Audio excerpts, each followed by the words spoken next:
Virginia, and it's my pleasure to welcome everyone and thank everyone for coming to today's Tony Bennett Retirement Press Conference.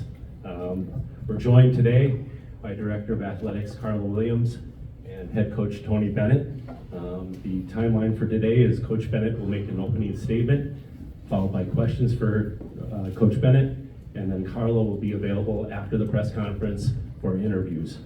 But first, before we get started, Carla would like to make some opening remarks. Carla. Thanks, Eric. Good morning, and thank you for being here with us this morning. I've been in college athletics for 40 years as a student athlete, a coach, and an administrator. I came to Virginia in part because Tony Bennett was here. A person and an institution that stands for everything that is important to us. The University of Virginia is an amazing place because of people like Tony. Tony is a Hall of Fame coach and a world-class human being. He poured his heart and soul into this program and the UVA community for 15 years. He elevated the UVA men's basketball program back to national prominence and to our first NCAA championship. Tony has led the program with his guiding pillars of humility, passion, unity, servanthood, and thankfulness. And we're all better because of the way he has represented college basketball and college athletics. The accolades are numerous, but his impact on the young people that have come through his program and the young people in his program today, and his impact on every single person that comes into contact with him, those attributes are immeasurable. So I ask that you please join me in thanking Coach Tony Bennett.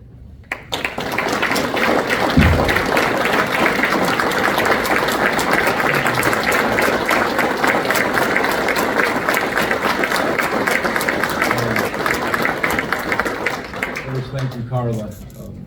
It's been a joy to work for you and be under your leadership and what you've done for this university and your time here. President Ryan, thank you during this time, what you did. I see Craig Littlepage, thank you for taking a chance on me. I can remember 15 and a half years ago sitting with you here. My son and daughter, Anna and Eli, were 7 and 8 years old. Laurel was right there. And you still look the same, Laurel. I look about 30 years older than that, as you know. But how special that moment was, and I'm so grateful for the opportunity. And it's been an emotional couple days, obviously, and I'll share kind of the reasons and all that, and hopefully through questions we'll get to it, so I might stumble around a little bit. But in thinking about this, what I would share, a quote from a missionary, Jim Elliot, came to mind, and it says, "He is no fool who gives what he cannot keep to gain what he cannot lose." And I've been here for 15 years as the head coach.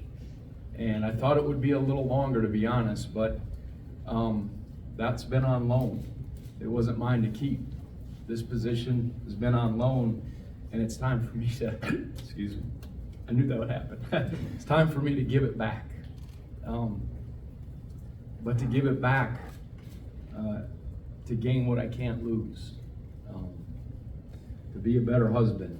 I love Laurel with all my heart, and we're going to find out if you love me with all your heart, because I'm going to be around a lot more. To be a better dad to my daughter Anna and my son Eli.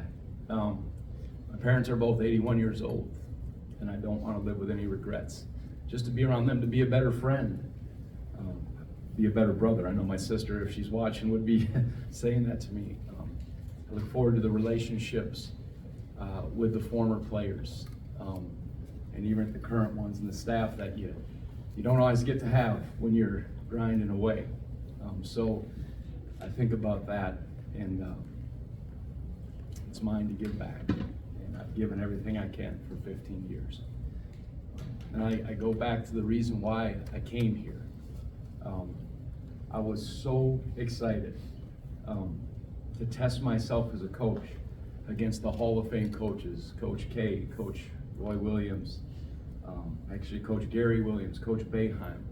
I wanted to see if I could, with my staff, who's the reason why we've had this success, who are here, could build a program in our unique way to compete against the Blue Bloods. And I was so intrigued and excited about being at a school that had academic excellence, and the degree mattered and it was important. And what happened, I hoped I didn't know, was beyond probably my wildest expectations. To win 6 regular season ACC championships, 2 tournament championships, to be in Sweet 16s and Elite 8, win the national championship, and the hard losses in the tournament. It's all part of it. I wouldn't trade it for anything, and there's no chance it would have happened without the young men and how we did it. And we did it in a unique way. That was my vision, our vision as a staff. And we built this program that maybe is a little different than the way you do it. And that's the beauty of this sport. You get to choose how you do it, with who you do it, in the style you do it. And I won't miss answering questions about pace of play or style of play anymore from the media, but we chose a way that we thought was the best way to win. And that's the beauty of this sport. And so I am so grateful. And I think about those pillars Carla mentioned in the first 2, humility and passion. Humility means know who you are and have sober judgment. Passion means not be lukewarm, be wholehearted in all you do. And I think those are the ones that caused me at this time to look and have sober judgment about where I was at. And that's probably the thing that has choked me up the most, and the hardest thing to say is when I looked at myself and I realized I'm no longer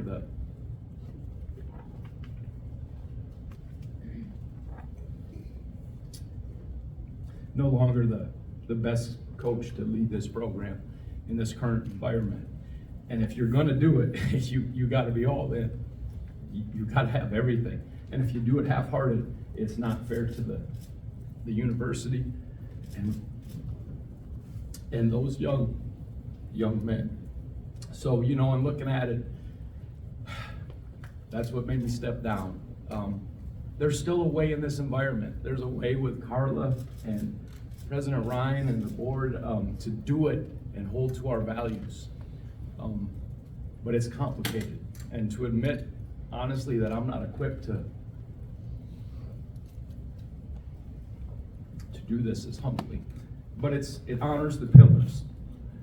And maybe that's why I knew I was going to do this. And sorry, you can make fun of me later. My son, he's like, geez, Dad, get a hold of yourself. I know it, I feel it. Just make fun of one of my friends every time he gets interviewed that gets emotional, and he knows who I'm talking about. But that's it. This game, I think it's right for players, student athletes to receive revenue. Please don't mistake me. I do. I think it is. But the game and college athletics is not in a healthy spot. It's not. And there needs to be change. And it's not going to go back. I think I was equipped to do the job here the old way. And that's who I am, and that's how it was. And my staff has buoyed me along to get to this point. But there needs to be change. It's going to be closer to a professional model, Coach Carlisle. I think it is, where there's got to be collective bargaining. There has to be a restriction on the salary pool that teams can spend. There has to be transfer regulation restrictions. There has to be some limits on the agent involvement to these young guys. And there are good agents and there are bad agents, and they're driving some of this stuff that we're in. And I worry a lot about the mental health of the student athletes as all this stuff comes down. And it's sometimes when you're in it, you have to step away, and maybe I can be an advocate for the student athletes and the coaches to get the changes. But this is a place that will not compromise and do it the right way. And I wish it could be me, but it can't. And when you know in your heart it's the time, you have to give it away. And I'll go through just so you understand, and then I'll take questions. And I'm sorry to be this long, but just there's a lot there. After the season, I thought about maybe stepping away. Every coach, you get to that, it's a long season, it was a hard ending. And I thought about that. But the way the recruiting calendar works, we literally jump in. You have no time for 2 straight months. We're in the transfer portal. You guys know that. And you're involved in situations and conversations and things that I'm not great at. But because my staff, because of Coach Sanchez, Coach Wilford, Coach Vandross, all this, Coach Soda, all the staff, Coach Zay, we got excited. We landed a really good group of transfers. We had 2 good incoming players, and I was excited about that and going forward. And then I was offered a contract extension, and I signed it. And I didn't know if I'd be able to do the whole 6 or 7 years, obviously. But I was excited and thought, I think I can do this, and I'm excited about the way forward. And as the season, then we got a great commitment from a local kid. I don't even know if I can say his name. He hasn't signed, so okay, I can't. So, it doesn't matter. I mean, I can't get in trouble. Can I? And I was encouraged, and it excited me for this way forward, and kind of went through the summer and the fall and hoping to do this, and felt some things as it went along. And it really wasn't until fall break that we have here, where Laurel and I went away and just kind of processed about what the future would be.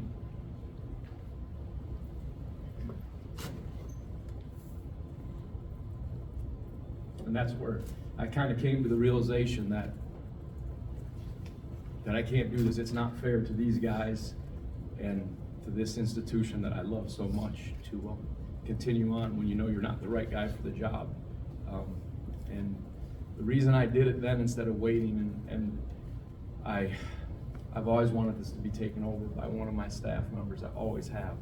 And I just felt if I knew it was the time, instead of trying to delay it, I wanted these guys and the staff to have a couple scrimmages 3 weeks before they play games to get together and just to step out of the way and get away. I'll still be around. I'll still try to encourage, and if I'm allowed to be, but I won't overdo it. But that was the timeline, and I didn't know it would happen like this. But as I said, when you know in your heart it's your time, it's your time, and it's wrong to stay in this. It's hard to admit that, but I'm so grateful. All the young men that I've gotten to coach, the stories of guys who no one thought were quite going to be that good, and they came here and they bought in, and they played in a way of unity and passion and honored the pillars, and to see them take off and what they did for us, to see the coaches, it's been amazing. Again, that stuff's been beyond my wildest expectations, and to see these guys, one cool thing, and maybe it's a recruiting pitch for these guys, we have the most guys, active players in the NBA that weren't ranked in the top 25. UVA does. UVA does. I think we're 6th in all colleges for active players. You can come here and get the degree, be a part of winning, have a pro career because of the leadership of these guys. And I'm excited. I'm excited for these players. They'll have to grow together. They have a very tough schedule coming up, but they have a chance to be good. And the staff, with Coach Sanchez leading it, and the rest of the staff have a chance to take this group and do the job. And they're more equipped than I am, and that's the reality of the situation. So I'll be around, but I'm going to miss you. But I am looking forward to gaining those things that I can't lose, as I started out with, and giving this back. All right, we'll take questions for Coach Bennett.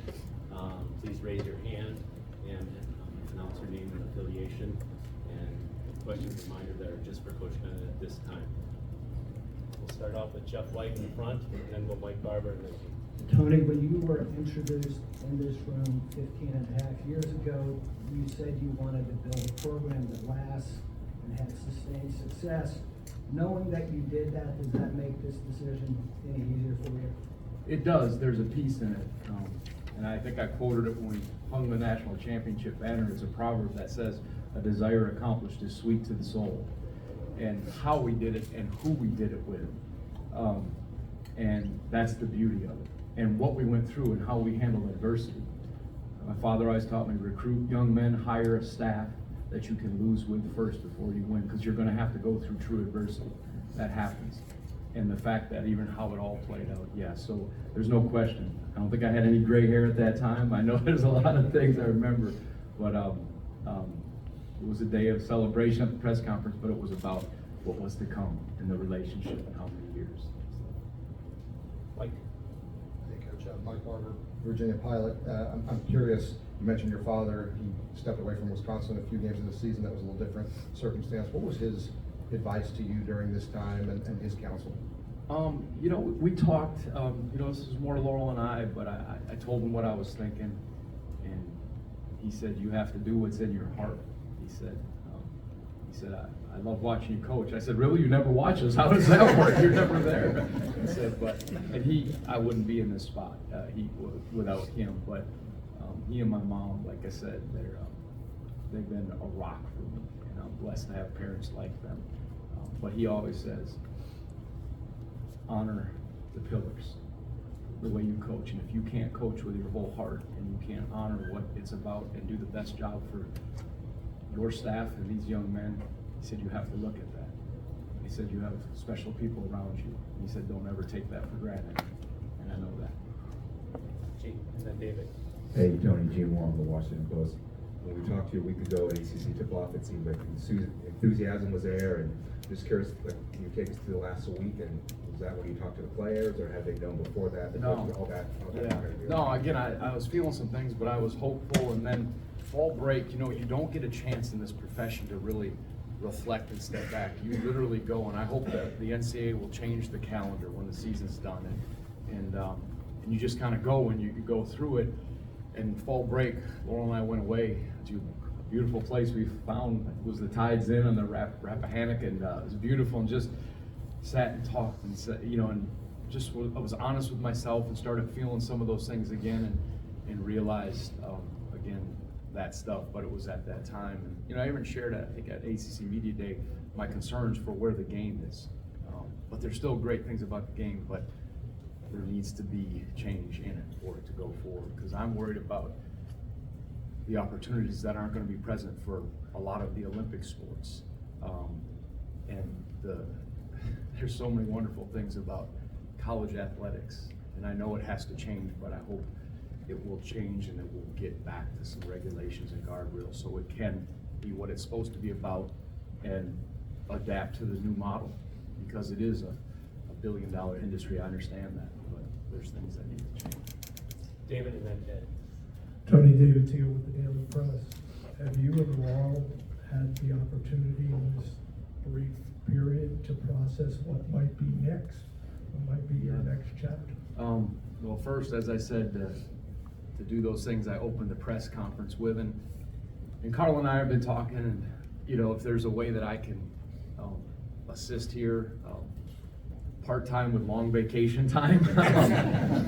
But if I can serve this university and help out in any way, I care so much about this, and I don't. It's not like I'm just leaving, so there'll be that. But I know there's something for both Laurel and I to make an impact and be who we're meant to be, a new chapter, and encourage in ways. I think my former players and these guys, when I'm around them, be like, I like Coach Bennett a lot better not being a coach, and that'll be the reality. But no, I don't have any specific thing I'm walking into that way.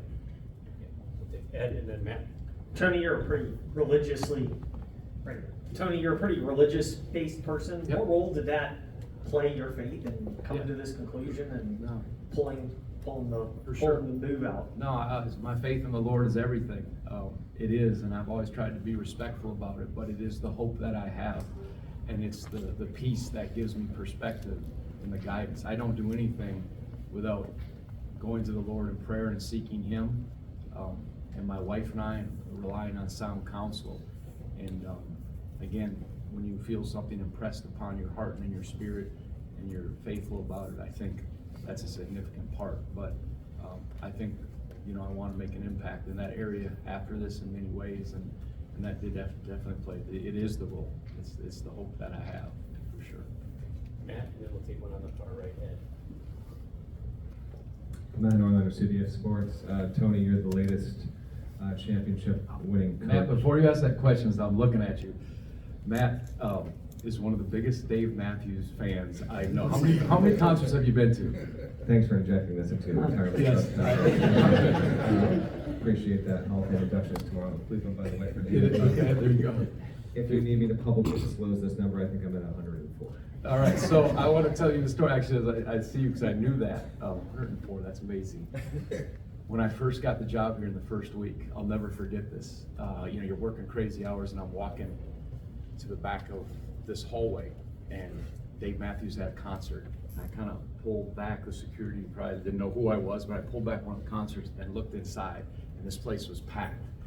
And I remember thinking, man, someday if we can build this program, it's gonna look like this for basketball games. Because it didn't look like that our first, Craig, it didn't look like that those first couple of years. But I remember I got the vision, and I thought of Dave Matthews, and obviously I know what he's meant to this community, but that is what reminded me, and knowing you're a big fan. Sorry, proceed. No, it's okay. I actually made contact with the DMV camp yesterday, and your news has made reverberations there as well.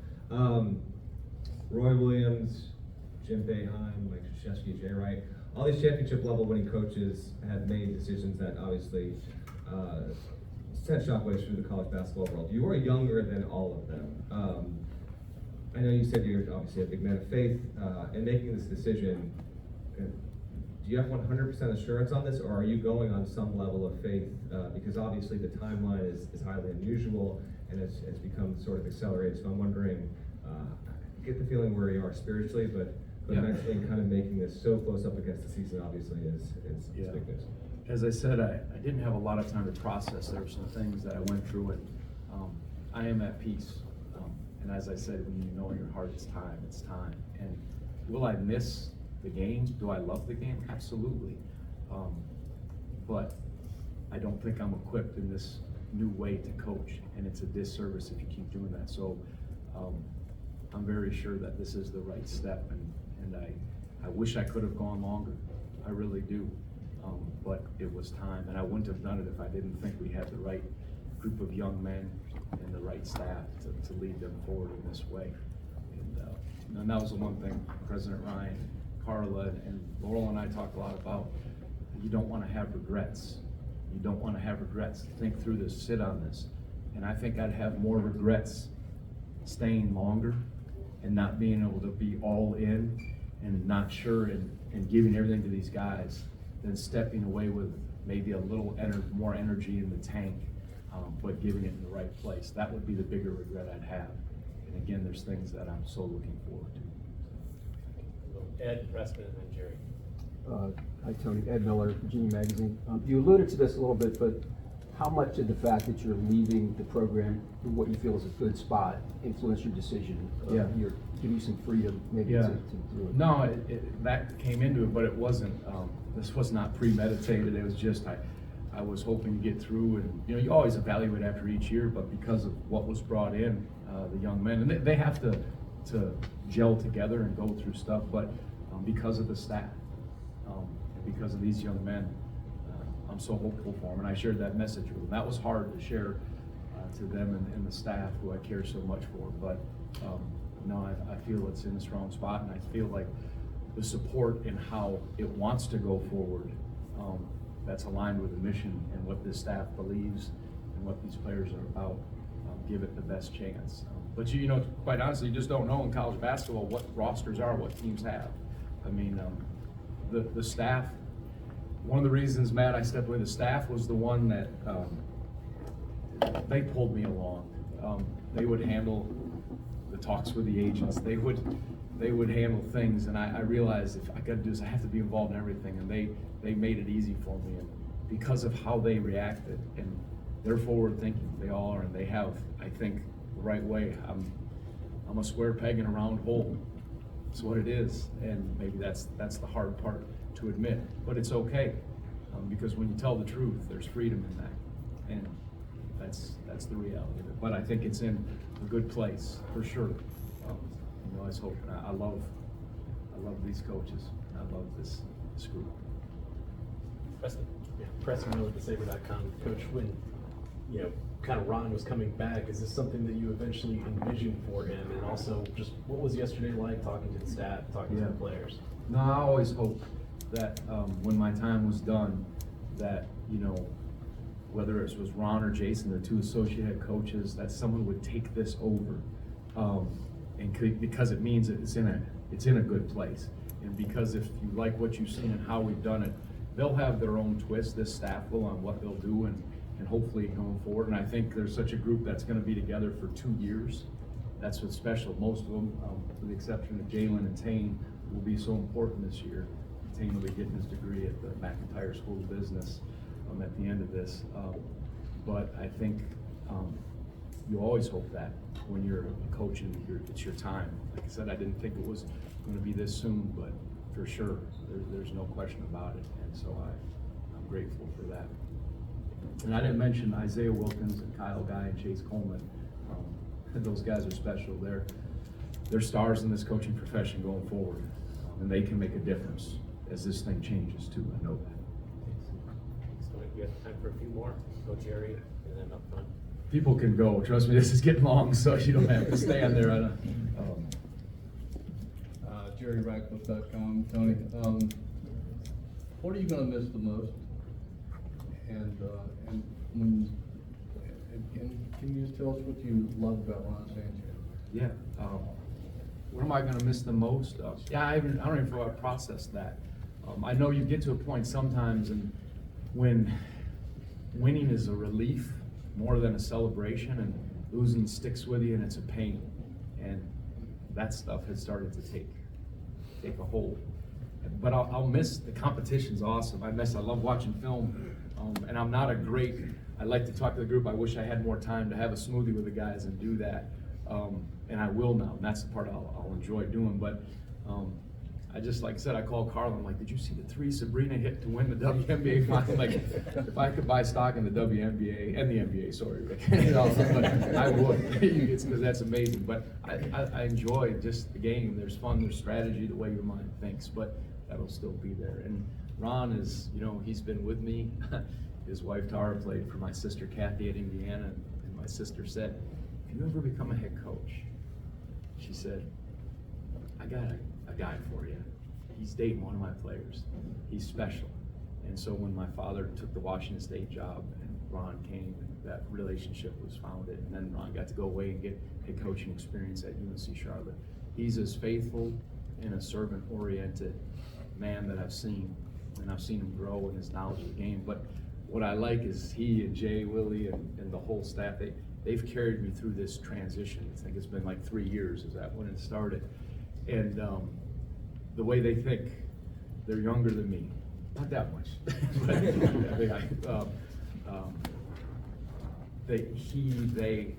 how they relate, how they are, the way their minds are in this landscape is what's needed. And so I'm so grateful. And I want to go so well with these guys. I'll stop there because I'll probably get choked up. 2 more. One will be Gary, then Zach. Hi Tony, Michael Lieberman with Cap Daily. Did you talk to any other head coaches? There was a comment about maybe talking to Jay Wright. Did you talk to other coaches? Have you talked to other coaches since the announcement, and did that guide you at all? Yeah, no, I've always, just when you see Coach Boeheim would do some of our games, talk to Coach Wright, over the years, and different coaches. And I got so many warm texts. I guess they have to be nice when you're going out of retirement, or most do. So, but really from so many of the great coaches that have influenced me. Yeah, just listening to them, and I remember I talked to them. Why did they step away? I remember actually you mentioned Jay saying, he had fought so hard to build his program in his way, and I think he foresaw maybe the changes coming for him, and I think he maybe didn't want to change on those, and that's valuable information. And I adjusted some, but you can't fight against yourself. But all those coaches, a lot of them say you won't miss it, but you'll miss the players, the people. And always seek the advice of others, but This was between Laurel and I and my family and the Lord. Coach Sandra T. Locke, Cavalier Daily. If you could give one quick message to the fans, what would you like to say? Yeah, I'm incredibly grateful for embracing me, for standing up when the shot clock violations were about to happen. And I know at times it was probably, we weren't the prettiest to watch, but beauty is in the eye of the beholder. But they let us do it. Carla and President Ryan let me do it my way. And Craig, you did. And John Oliver and President Sullivan. President Castine was here, I think, 1 year, if I'm not mistaken. But you guys let me do it my way. Whatever you need, you do it your way, we'll support you. That's rare. Sometimes you can get micromanaged. You got to do it this way, that way. And I stand on all that. And the fans embraced, most of them. There's going to be critics. When you're the man in the arena, we did that with our team, there's always going to be critics. That's part of it, but overwhelmingly, they liked what they saw in terms of you can have it all at Virginia when you're here. And we tried to build that. So they were an unbelievable fan base. And the faithful ones when we weren't great, and then the ones we picked up, and the support that I've gotten, and I'm grateful, and I always have that special place in my heart. Thank you everyone for coming. Thank you. Thanks everyone for coming.